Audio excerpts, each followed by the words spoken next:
今天就是一个我们的坦白局吧。截止到2025年的2月21号，我们全网的粉丝一共是190万。但相比于我们这个粉丝数量哈，我相信很多的帖子或者陌生的观众更关心的是一点，就是我们收入到底是多少。满足你们。我们目前主要运营3个平台，我们的收入大概分为2部分。第一部分呢是流量的费用，第二个部分呢就是广告的费用。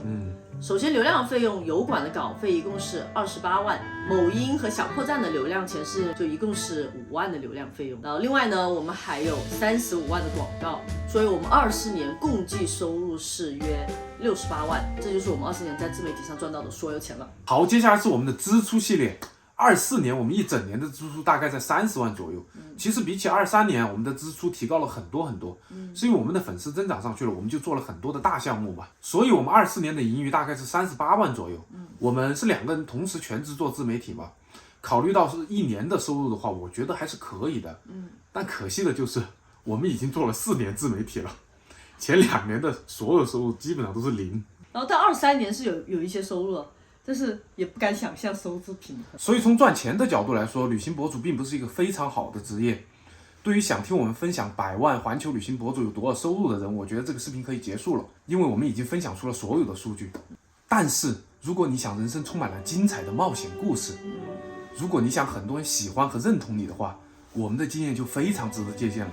因为从始至终我们都是那种父母只有2-3千工资的最普通的家庭的孩子成长起来的，而我更是低如尘埃，我连高中文凭都没有拿到。所以还能看到这里的帖子们，你们准备好了吗？我们将以普通人的身份，把成为100万博主的所有经验和在路上的故事分享给你们。我们今天正好收到2个特殊的礼物，对，也跟帖子们分享一下我们的喜悦。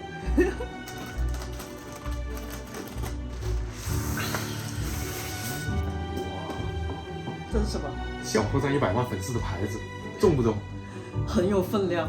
还有我们 YouTube 10万粉的牌子。此处请截屏哦，雷老师快截个屏。在这里特别谢谢每一位支持我们的帖子，每位乔治爱你们，我爱你们。至于我们如何成长为100万博主的呢？其实很多新帖子可能不知道我们的故事，这个故事还要从2021年说起。首先我们重新来介绍一下我们自己吧，以致敬21年第一个拍摄视频的方式。我叫陈乔石，初中毕业，今年36岁，目前为止是一个100万博主。这个介绍，哎呦！我叫秦磊，来自粤北3区，今年35岁，相貌平平，家境普通，目前我也是一个100万博主。故事要从21年的5月份开始说起，当时我们发下了一个宏愿，我们要用8年时间走完世界上100个国家。就为什么当初就做出这么武断的一个选择呢？其实有4点。第一点就是21年是一个特殊时期，我们的生意做不下去了，经济是很关键的。第二点我们想做自媒体，碰碰运气，顺便补贴一下家用。第3点，我们也想看一下普通人的极限到底在哪里。对。第4点，我觉得最关键，在这之前我们是很爱旅行的。其实除了旅行自媒体博主以外，我觉得我们没有其他的路可以走了。所以我们从21年到25年的旅行记录已经用视频的方式给大家呈现了。大家感兴趣的话可以翻看一下我们往日的旅行记录。那么我们今天就给大家复盘一下我们成为100万博主的一些方法论和心得吧。其实成为100万博主，我认为有2点的非常关键。第一点就是运气成分，第2点就是一些可以控制的成分。运气成分我没有办法跟你们聊，所以我只能聊一下我们可以控制的成分。从21年5月份开始准备，我们准备了3个月左右。21年8月份我们就出国了，第一站是土耳其。当时那个环境就出国其实是很冒风险的一件事情。其实我们也做好了可能2到3年不能回国的一个准备。结果后来也印证了我们的说法500天以后我们才真正的回到国内。对。但是这500天对我们很重要，知道为什么吗？刚开始的时候，你是一个素人去拍视频，是没有任何人关注你的。这个时候你就不能给自己留下任何的后路。对。那500天我们是非常非常煎熬的，因为你拍的视频是没有任何关注和别人的互动的，你就需要环境去强迫你把这件事情一直给做下去。对，有关注的都是黑流量。所以我总结的第一个要素就是说，不留后路。其实你发觉没有，生活当中也是一模一样的。如果说你有一个安全区可以退回去的话，哈，一般都成不了事儿。就只有那些被逼到绝境的人才能成事儿。对啊，你看我们生意也不是因为实在混不下去了，实在没有收入，所以才另辟蹊径，做自媒体。不留后路只是一个地基，如果你要在这个房子上添砖加瓦的话，那么下一步就是胆识。只要有胆识，才能遇到机遇。不过，首先我们在讲接下来这个故事的时候，我们先声明，我们不推荐任何人去东南亚，我们只谈个人的感受。你们可以举一反三，在你们的生活中发现各种各样的机遇。对，故事推进到23年，当时我们在中东，因为东南亚盛行嘎腰子的传闻，所以呢，我们就从中东去到了东南亚。但也正因为如此，我们吃到了第一波的红利。其实原理是这样的，因为大家害怕那里，但是大家的焦点全部都在东南亚，而那个时候没有人敢去东南亚。我们作为旅行博主到了那儿，那自然而然关注点就被我们吸引去了，所以就吃到第一波红利了，对吧？当然，我们心里也是会有害怕的，所以给大家这里谈一下我们的应对措施吧。第一点就是找人组队，于是我们就找了壮哥和他一起去金三角，这样互相打气，心里也没那么忐忑嘛，对不对？对。然后第二点呢，就是尽量与当地人交往。第三点就是晚上的时候哈，最好是不要出门，多睡觉。时间推进到了2024年的1月份，这个时候我们的频道哈，迎来了一次天上掉馅饼的事情。这个事件直接导致了我们从20多万接近30万粉丝，直接涨到了130万。我把这次事件的成功总结为2个字：果断。故事是这样的，这里不推荐大家去印度。这样说，又免责声明。13年12月份的时候，我们结束了从印度尼西亚的旅行，回到了国内，本来准备打算休息一段时间的时候，这个时候我在某书上突然刷到了一个消息，据说啊，在马来西亚能够申请印度的签证。其实以我的判断，我不知道这种机会到底大不大，因为其实印度已经断了我们大概4到5年的签证了。这里再说一个基本的概念。一个旅行博主一般来说，他要起势的话，或者要涨粉的话，很大程度上都是由印度决定的。不管是中国的、韩国的，甚至是英国的博主，都是这样子。我们敏锐地察觉到了这次机会，我们果断地飞到了马来西亚。这个时候第二点又难住了我们，就申请这个签证的费用大概是3万人民币，对我们当时来说真的是一笔非常非常大的数目。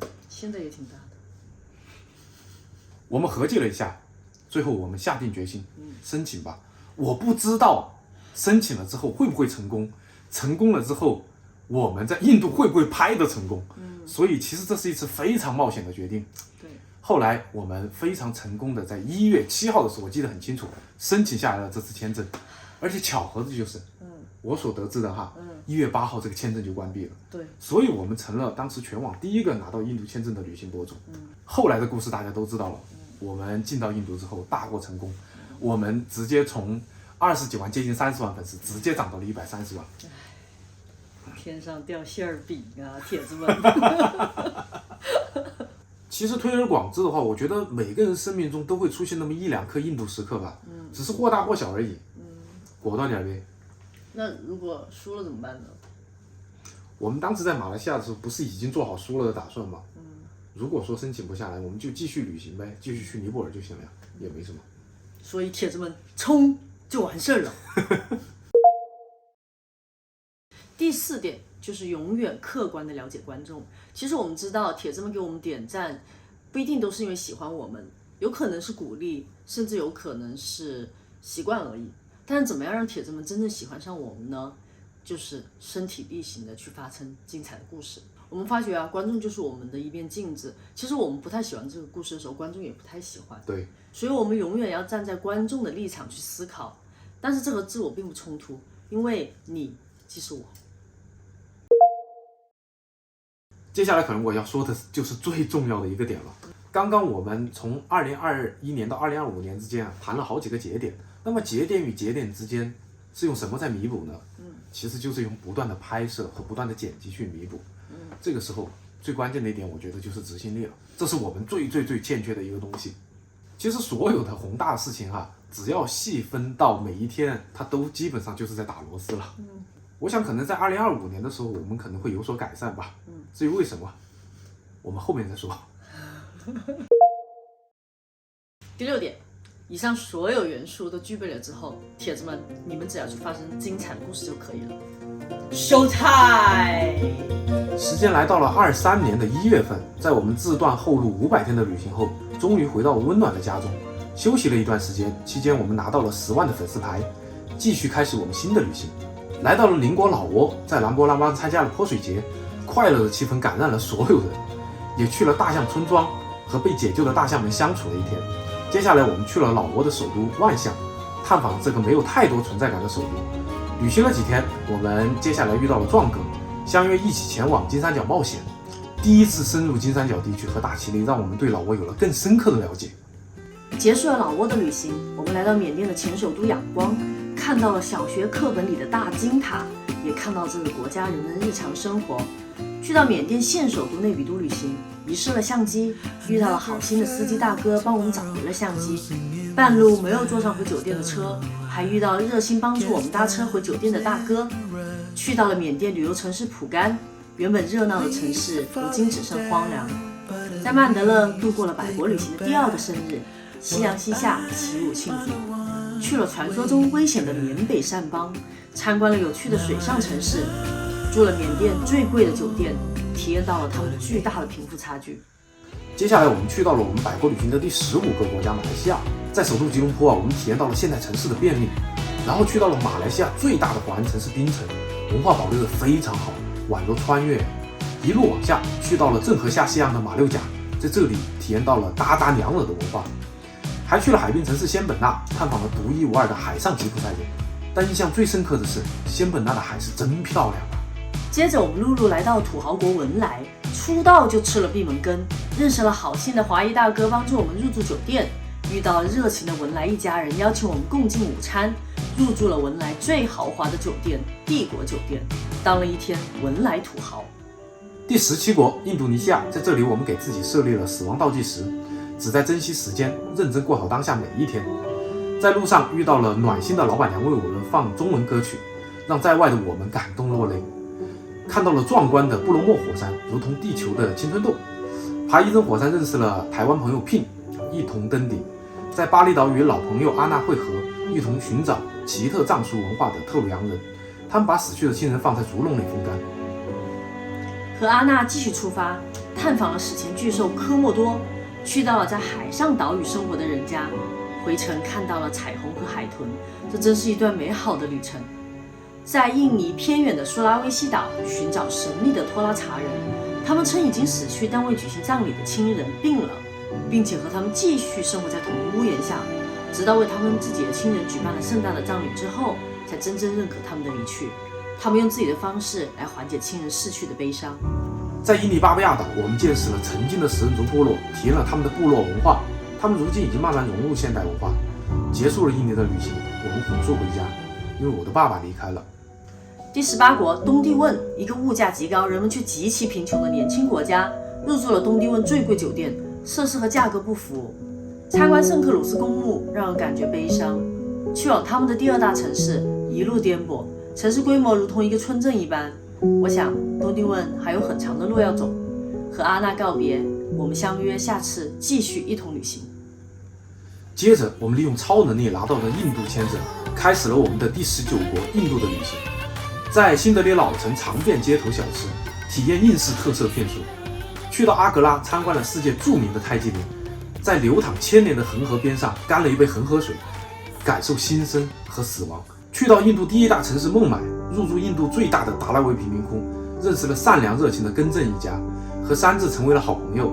在这里，我们度过了愉快而感动的3天。结束了达拉维之行，我们入住孟买最贵酒店泰姬陵酒店，这里曾是孟买饭店电影的原型。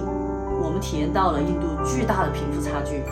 离开孟买，我们来到了边境阿姆利则，这里有着全世界规模最大的免费寺庙金庙，面对金庙冥想，让人内心平和。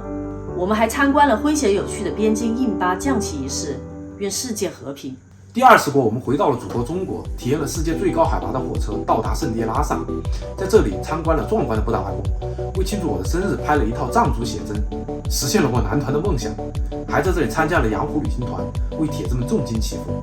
在青旅，我们认识了一群活泼的年轻旅行者。接着，我们从中国边境吉隆口岸陆路坐车出境到达邻国尼泊尔，在首都加德满都旅行了几天，遇上了同是背包客的铁子毛衣，听他分享他的旅行故事。接着一路颠簸去到尼泊尔的动物天堂奇特旺，我们坐着吉普车穿梭在森林中寻找大型动物，渴望见到它们最真实的画面。但最令人激动的是，我们竟然就在大街上与它们相遇了，这是人与自然和谐相处的证据。接着我们去了曾经的嬉皮士圣地博卡拉，在费瓦湖边上坐了刺激的滚筒摩天轮，也在悬崖边等风来，在天上飞翔。乘坐小飞机去往世界上最危险的卢卡拉机场，来到了 EBC 的起点，开始了我们在尼泊尔的徒步之旅。路上认识了有趣的老高和猛男，我们一同吃尽苦头，徒步10天，终于到达了珠峰大本营。这趟徒步之旅让我们的尼泊尔的旅行更加难忘。在泰国中转，我们体验了7000一晚的微别墅酒店，为第22国孟加拉的旅行做准备。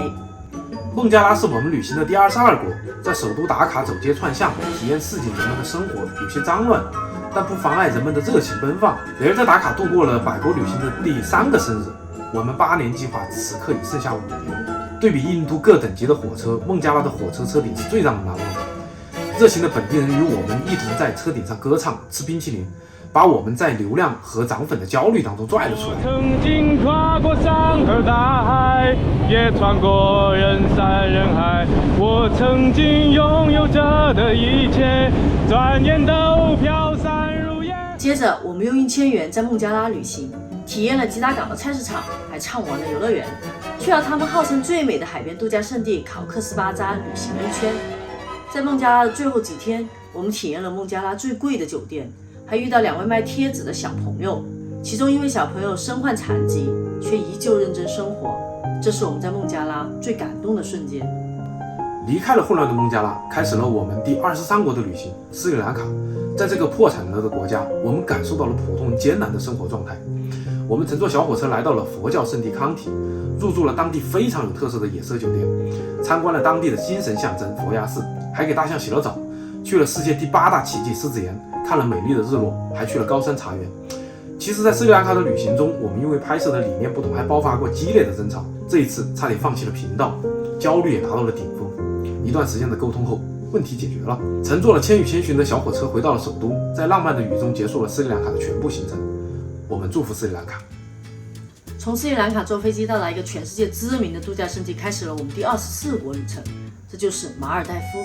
马尔代夫首都马累物价高昂，可玩性也不高，于是我们去了价格适中的马夫士岛，抱团参加了有趣的水上活动，接着入住了目前为止我们所有旅行中最贵的酒店白马庄园，5万1晚，心阴阴，做通。薅了一背包羊毛回家。回家休息了1个月之后，我们继续出发，开启了第25国越南的旅行。越南首都河内整体建设和中国非常像，孔庙更是继承了中华文化。乘坐越南豪华大巴去到沙巴，订了一个舒适的民宿，遇见了另外一对来自英国的背包客，还乘坐缆车去了越南最高峰西番邦，虽然天气一般般。接着我们入住了下龙湾的豪华游轮，庆祝我们结婚10周年，祝我们新婚快乐。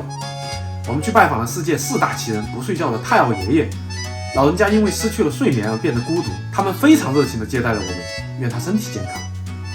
开家越南最贵头等舱，服务非常顶级，但是价格略显不值。到达一个越南县城，在这里巧是痛风发了，忍着剧痛停留了几天，心情也荡到低谷。康复后，我们继续出发，最后一站胡志明。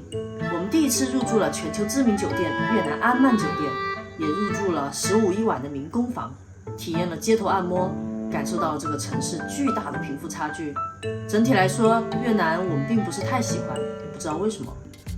日本是我们第26国的旅行目的地，我们在首都东京入住了最贫穷区域，依旧是高昂的物价，染了一个酷炫的2次元发型，打卡了充满青春回忆的灌篮高手的现实取景地镰仓，体验了脚趾抠地的男女仆餐厅。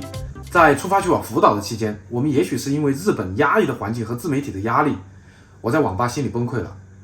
我们花了1天时间相互安抚，才调整好心情继续旅行。接着我们来到了福岛露营，这里到处是被废弃的房子，这里曾经遭遇核辐射泄漏和海啸，正在重新建设中。离开福岛的时候，我们遇到好心的本地人邀请我们进屋避寒，这让我们的心暖暖的。愿所有经历灾害的人们都可以从伤痛中走出来。我们在仙台瞻仰了鲁迅的雕像，此后如今没有炬火，我便是唯一的光。继续北上，我们坐着雪国的列车到达了北海道，我们将要去往日本破产的城市西藏。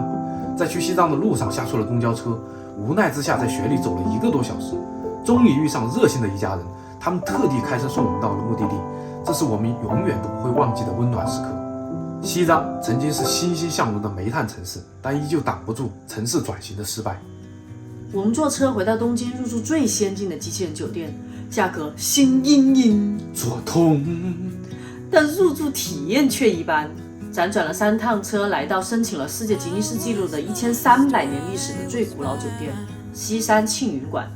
酒店建在杳无人迹的山里，让人感受到了慢下来的时间。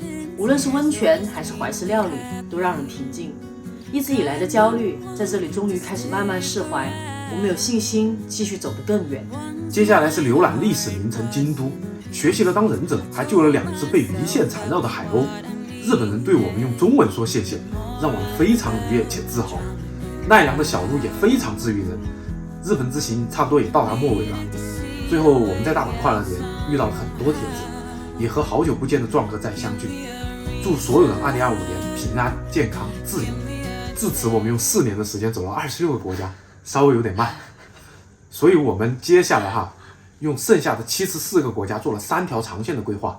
第一条就是南极北极穿越，我们一直要从美国的巴罗角到达阿根廷的乌斯怀亚，然后从乌斯怀亚坐船到达南极，整体时间大概是1年到1年半左右。第2条线我们要穿越丝绸之路，我们将从中国的西安出发，一路到达冰岛，这也是一条非常长的线路。第3条线路，我们要从北非的直布罗陀海峡一直到达好望角，穿越整个非洲。对，目前我们正在实施我们的第1个计划，进行到哪里呢？我们最后一个难点，加拿大的签证已经在前2天拿下来了。我们买了3月2号从重庆飞往旧金山的机票，所以我们的第1个计划近在咫尺了。我们伟大的冒险就要开始啦！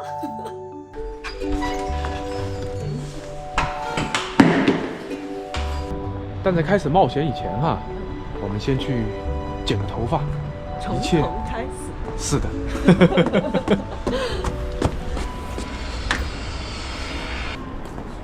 是这个吗？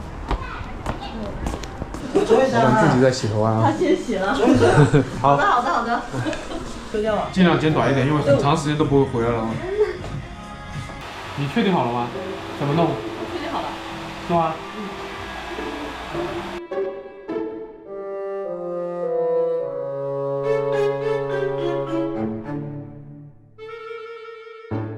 现在我们的头发已经剪好了，3秒钟时间来看一下我们最新的造型1、2、3。接着我们真的要以这种造型去到美洲了，怎么样？所以这叫爆炸呀！在最后我还想带你们去一个秘密的地方。走吧。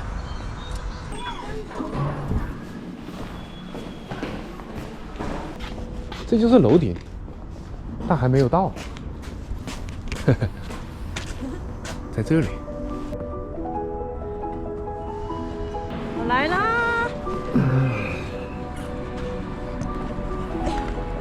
铁子们，你们看，那是山，然后还连着一座大桥，然后这边是城市。